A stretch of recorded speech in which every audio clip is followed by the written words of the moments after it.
Hello, everyone, and peace of Christ, all of you. Today we are a little bit earlier so we can meet with our friends and brothers and sisters from Europe. Our topic is very simple. I will try to keep the video short as much as I can because some people they say maybe it's better if you make it shorter for us so we can follow. The Muslims always they come to the Christians and they say to them that your Bible is corrupted. And many Christians immediately go into defense, because how you say the Bible is corrupt. I mean, I believe in that book, but there is something we all as a Christians we miss, that Islam is not somebody is a Muslim, he is not an atheist, he is not a Hindu, not a Buddha. He have different background, so he is not actually accusing you, he is accusing himself. To make it simple for you, if we go to the yellow pages of Muhammad and we type the word Injil in the search engine,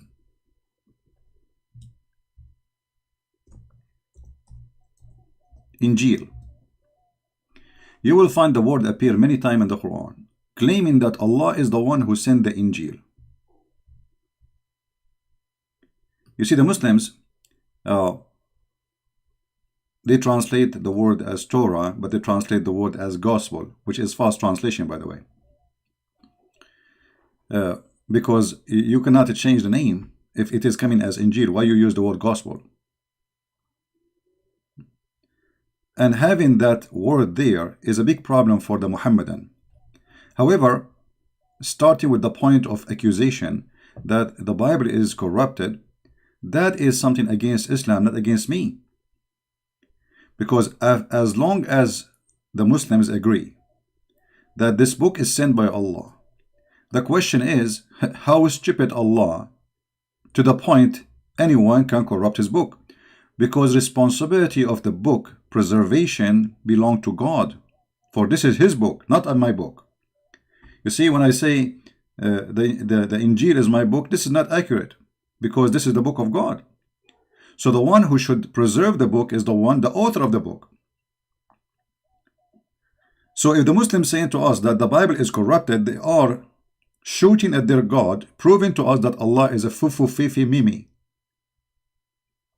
Anyone can spank him, change his book.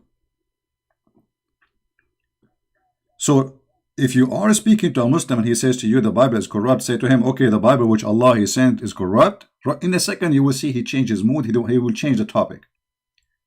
Because it's stupid, it's funny, and it's an insult to his God, not to you. Secondly, the second question you should ask the Muslim, okay, Allah he sent the Injil, did he allow it to be corrupted or he himself corrupted? If he say he allowed it to be corrupt, that's mean Allah is shaitan.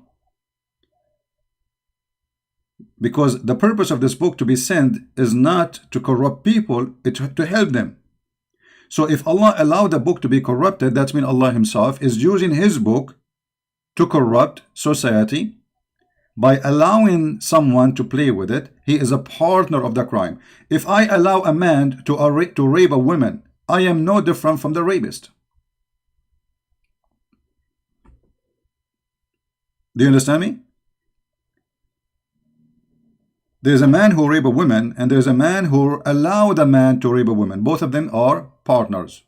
So if Allah allow anyone to corrupt his book, that's mean Allah is a partner in the corruption and he is a corrupt God and he is the devil. If the Muslims say he did not allow it, that's mean Allah will does not prevail. Allah is not God. For if I can do something against his will, and this is against the teaching of Islam, because Muslims they say everything happened by the will of Allah, and the Quran have tons of verses saying it clearly that even bad things, good things, doesn't matter what it is, it happened only by the will of Allah.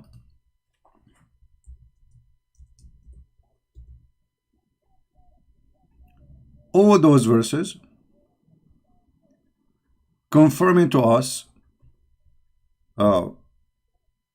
that Allah is behind it. Chapter 64, verse number 11 says that no disaster, no bad things happen to you except by the will of Allah. I.e., the decision of Qadr, which means the divine determine. So Allah is the one who prepared. So before Allah He sent the Injil, He prepared a plan to corrupt the Injil. How stupid that is. Are we listening? So listen to this. Before Allah He sent the Isa, and before He gave him the book, He decided that He will send the Isa and He will corrupt his book. Who is the one who decided that? Allah. Do you see it? So when we say Islam officially is a stupid low IQ cult, we mean it. Nothing bad happened except by the will of Allah. Is corrupting the book, the Bible is bad or good? I mean, if this is good, what is bad then? You know what I mean? So it's very easy to defeat this stupid cult. It just use their own animation against them. Don't yours. Don't waste yours. You know, the Bible says clearly, you don't throw the jewels under the feet of those who don't respect it.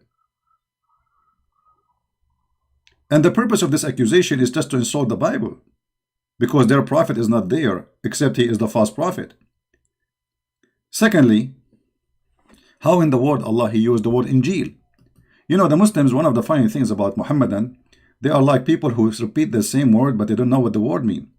They keep saying to us that Jesus was sent to Israel. Jesus was sent to Israel. Well, Jesus was sent to Israel. Okay, we agree. Jesus came to his people, but he came for the whole world too. However, if he came to Israel, how his book in the Quran, his name is Injil? I mean, his people are Hebrew. They speak Hebrew. The name of the book is Greek. So imagine I am an Arab, and I am writing a book for the Arab, and my book in Japanese. Because the name of the book is telling you what is the language of the book. The language of the book is Greek. So did Allah send the Injil to the Greek or to the Hebrew? How stupid that is. Muhammad, the author of the Quran, he could not find another name. This is the only name he knew, that they call it Injil, the Greek name. So he decided to use the Injil. But that's mean that the book, all of it, is in a Greek. And that's mean Allah did not send his book to the Hebrew, because the book is in a Greek. He sent it to the Hebrew. You know, the Quran says, listen carefully, the yellow pages of Muhammad says that Allah never sent the book except in the tongue of the people. Except what? In the tongue of the people. Chapter 14, verse number 4. We have not sent the messenger except with the language of his people, in order to make it clear for them. Very simple, very clear. So the message have to be in the language of the people, to the people, who is the messenger from the people. So based in this verse, Jesus was a Greek person, and his language is a Greek, and he was sent to the Greek.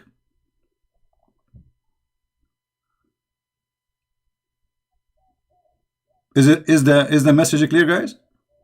Based on this, Allah, he called the book Injil. He called it what? Injil. Who is the one who called it Injil? Allah. This is not a translation. This is the original name in the Quran. It says here, نزل عليك الكتاب بالحق مصدقا لما بين يديه. And here we have other problem, confirming what is between his hands. How the book is corrupted, you idiot, and yet it says in the Quran, confirming what is between his hands. And look in the Muslim translation, they say, try to fabricate, they say, confirming what came before it.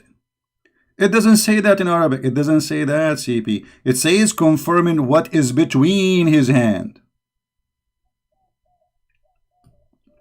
So every single verse in the Quran is stupid to the point will make you dizzy if you are a Muslim, will make you laugh if you are a Christian, will make you love cows if you are a Hindu. Because the cows have way more intellect and intelligence from the one who wrote the Quran. And look at the corruption, confirming what was revealed before it. Where it says that? Where it says that? You know what? I'm going to use a trick just to show you how we can get them busted. I'm going to open this page in Google browser, and I will translate the page in the front of your eyes, so you will see both sides, the original the Muslim translation and Google translation, and you will see that the stupid Google translation will get them busted. Let us do it. Translate to English. Be my witness. Chapter number 3. The book brought to the truth to you. Believe what was in his hand.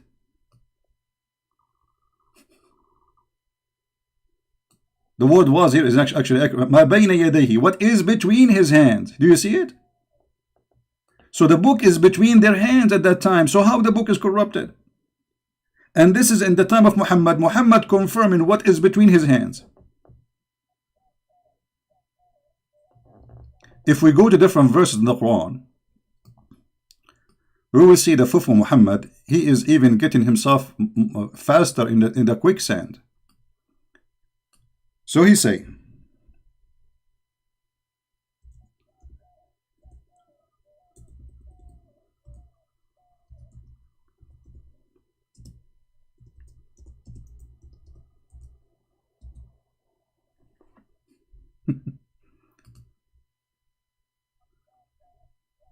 look at this disaster. I mean, how clear we can make it more than this? Muhammad came and he is confirming what they possess. Do you see it? Even this is the Muslim translation, which is obviously always is a lie. But even with their lies, we got them busted. Confirming that which they possess. Chapter 2, verse 101. Amazing. It's 101. And I want to say one more final point, because we said we will make the video small as shorter.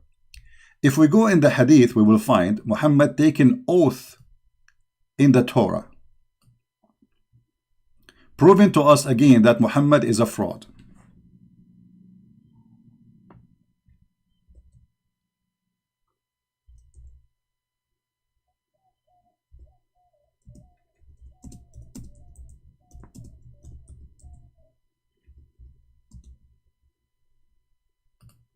This is Muhammad, and this is an accepted correct hadith. A group of the Jews, they came to Muhammad asking him about the punishment for fornication. To make the story short, you can read the hadith on your own. It says, he told them, okay, bring the Torah. Muhammad said, the Messenger of Allah, he sat on in a cushion, and he said to them, bring the Torah. And it was then brought. Then he would draw the cushion from beneath him, and he placed the Torah on it, saying, look at this, he's shown respect to the Torah. I believed in thee, and the one who sent revealed thee. Look at this. So how the Torah is corrupted and Muhammad taken oath in it? There's one of two options. Either Muhammad is the same as Obama, he take oath in anything in the front of him, even if it's a goat, for the sake of political gain, which means he's a fraud. Or Muhammad is a true prophet, and he believe in this book, and this book never been corrupted, because he says, I believe in you. So if the book is corrupt, and he swear by a book which is corrupt, obviously Muhammad is corrupt. If you give me a book like the Quran and says to me, take an oath in the Quran, I will refuse, because this is the book of the devil for me. If I accept to take an oath by that book, it's mean I am a devilish, the same as the book I believe in. So if this book is corrupt, obviously it's the book of the devil. It's not the book of God no more. For the devil played with it. So if Muhammad, he's taken oath by it, and not only that, saying, I believe in thee and the one who sent thee. And he placed his hand over the whole book, not only a verse. You see, he said, bring the Torah for me. The whole Torah. And remember, at that time, the Torah, it's not like pages like now. It's like a scroll. So you have, it's like a roll. So they bring the roll for him. They put it in front of him. And Muhammad, he placed his hand and he says, I believe in thee. What more we want or we need to get Muhammad busted? So what we learn from this, the Muslim, they believe that Allah, he sent Injil. Injil is a Greek word. That means Jesus was sent, and that means the book, the name is Injil. It means the Greek itself, the book itself is written in Greek.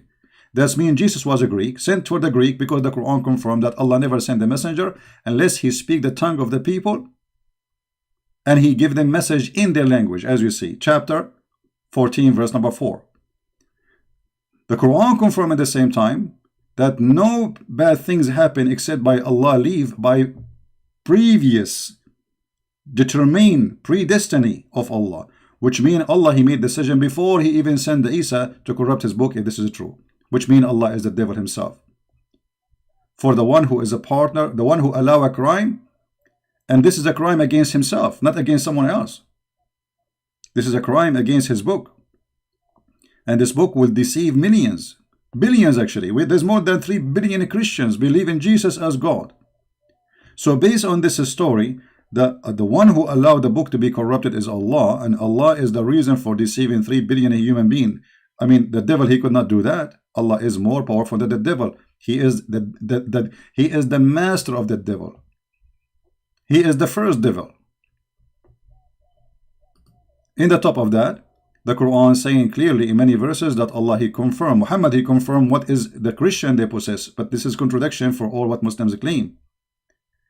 And Muhammad, he take an oath in it. All those things lead us to one conclusion, that the one who wrote the Quran is an idiot.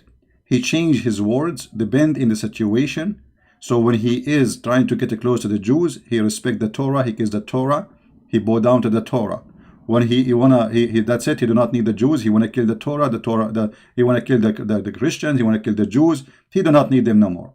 So Muhammad is nothing but a fraud, and he changed his God and his religion based in the temperature of the atmosphere around him. Actually, if you remember the verse where it says,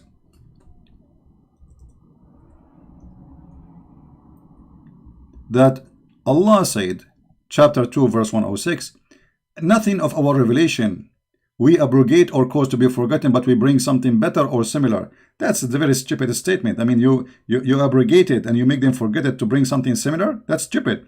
But the reason for this verse, if you read the interpretation, you will see that the Arab, they were laughing at Muhammad. They were saying that this man, he enjoy his followers an order in the morning, and he changed his order afternoon. I mean, how that can be?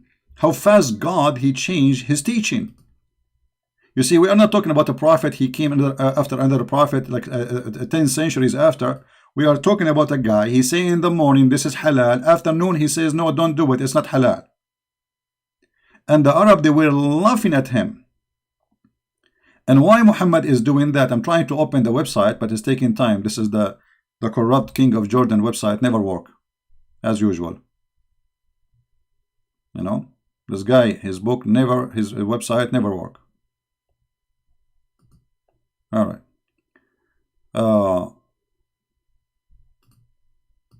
Let us try to show you.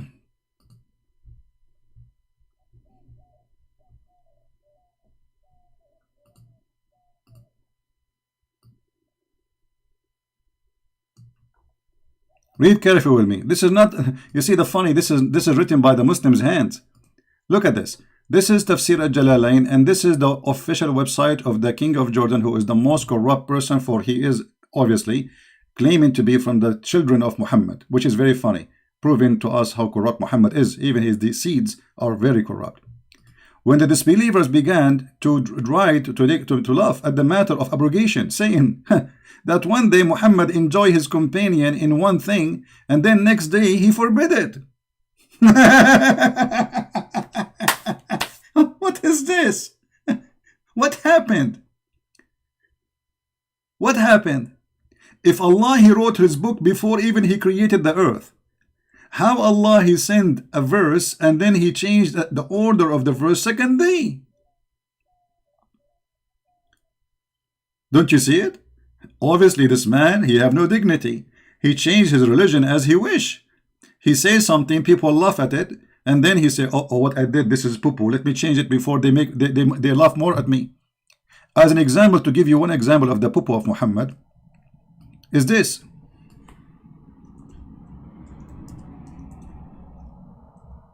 No, we type in English. Hold on.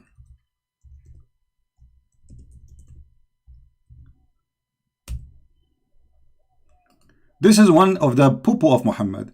Oh, believer, in the law of equality and punishment. Okay, Muhammad now making a very serious law. This is about the blood. This is execution. This is death.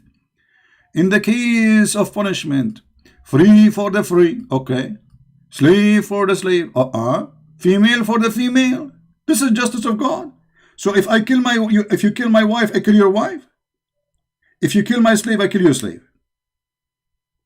If you are free and you kill a free, I kill the free. I mean, what this is?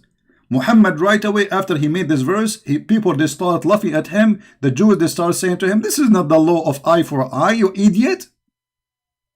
Eye for an eye is not like that. This is toes for an eye.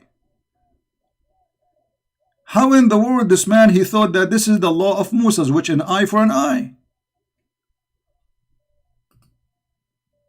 So right away Muhammad, he abrogated this verse because they start laughing at him.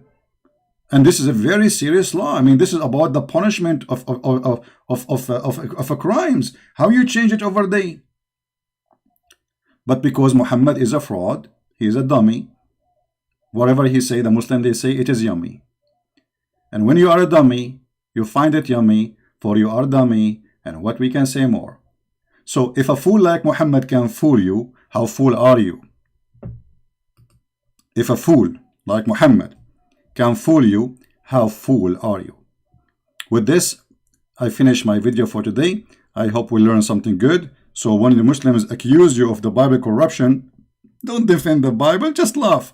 Show them the verses, says, okay, you are saying to us that the Bible of Allah is corrupt. Ha ha ha ha, stupid idiot. That's mean your God, Allah cannot be God. For your God, supposedly, he promised nobody can corrupt his book. And we can show tons of verses more. For your God, he said this and that and that, whatever you explained in the video. Don't defend, don't defend. We do not need to defend this. Those people are talking to themselves, insulting their God. They are not insulting you. They are insulting themselves. They are insulting the intelligence of a human being. For every details in the Quran is against what they say. Use their words against them. Don't use yours. And this is how we spank Muhammad every day. Hard. And then we don't even give him Vaseline to make it heal. So he can suffer, stay red for centuries. Thank you very much for being here. May the Lord bless you. And we see you soon again. Bye-bye.